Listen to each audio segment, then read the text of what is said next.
Meadowlark is a pretty unique, awesome school. I've been here about 5 years. This is my 5th year. I've been in this building this is my 18th year, 17th, 18th year, and This is my fourth. There's been a lot of change, I think, over the time I've been here in not so much the ethnicity differences in our school, but a lot of changes in, I'm going to say, the poverty level. Even though it's always been there, it's gotten much more so over time. I guess schools are looked at as Title I based on what the level of free and reduced lunch is, and our level is over 90%. We're around 94, 95%.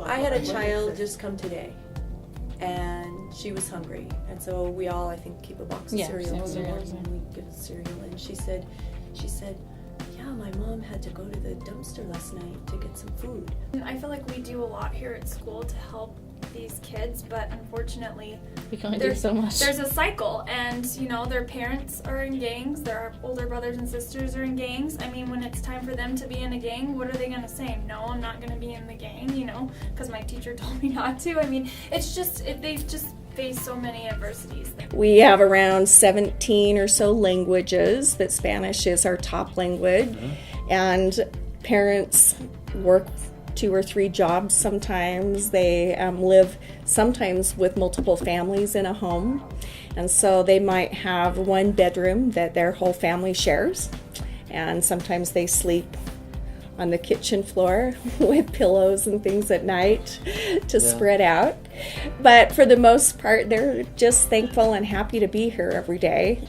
This is our toughest, the highest crime neighborhood in the city.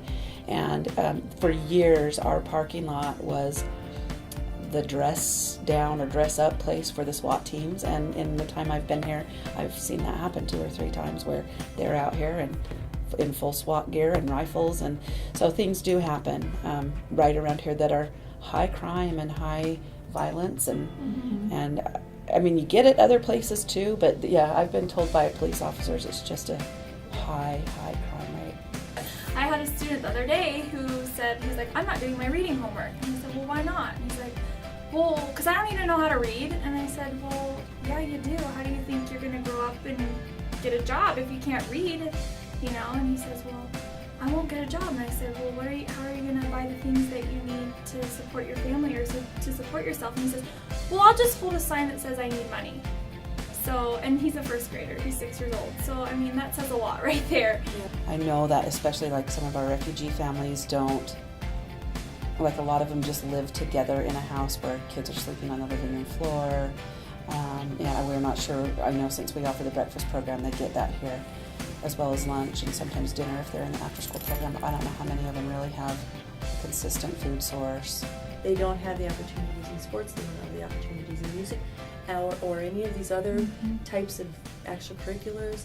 And these are talented kids. So this type of a service project or something for our particular community is fantastic, and we have had some opportunities where some of this has been done on a smaller scale, and I mean the kids love it. The looks on their faces, they're excited about it, and for some of them that may be just the extra bonus of food they really get.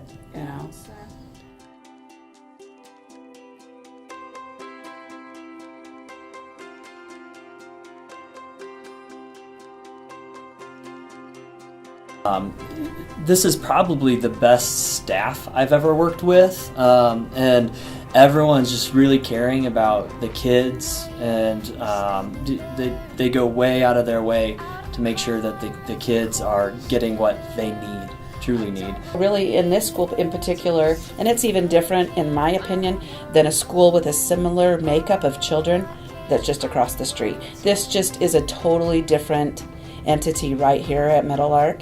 And I just feel like part of what we need to do here, besides teaching all the basic elementary academic skills, is to be that connection, that they connect with somebody.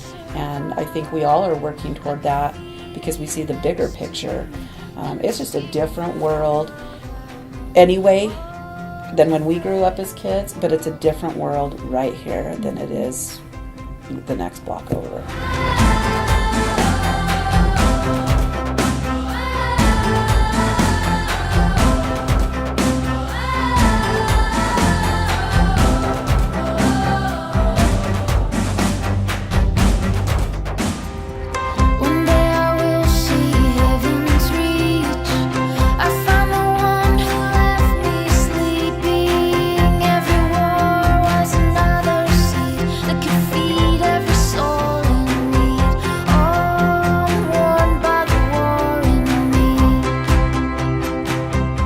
strong, and they're just, what's the word?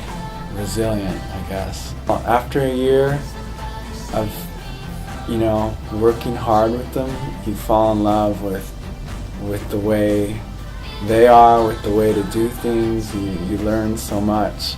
These kids, I don't think they get the credit they deserve. They're smart in different ways and unique in different ways.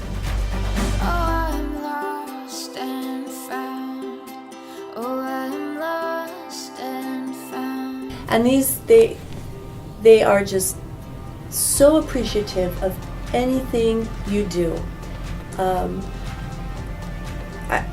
They are loving and kind and vibrant and smart and talented. There definitely is a lot of need, and a lot of the kids really appreciate it. They, when they get those things, and so it's definitely, gratitude in our hearts here at Meadowlark to get things.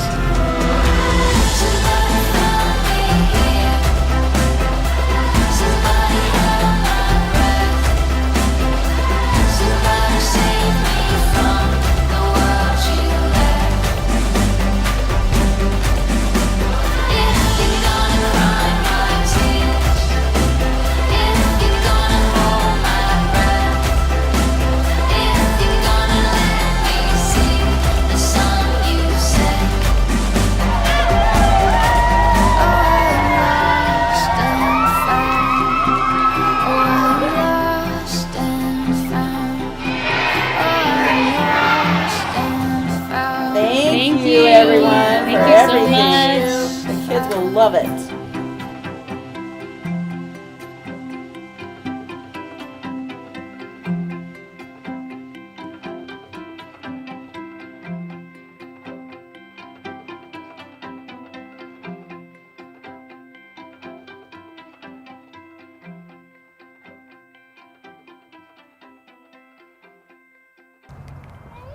Merry Christmas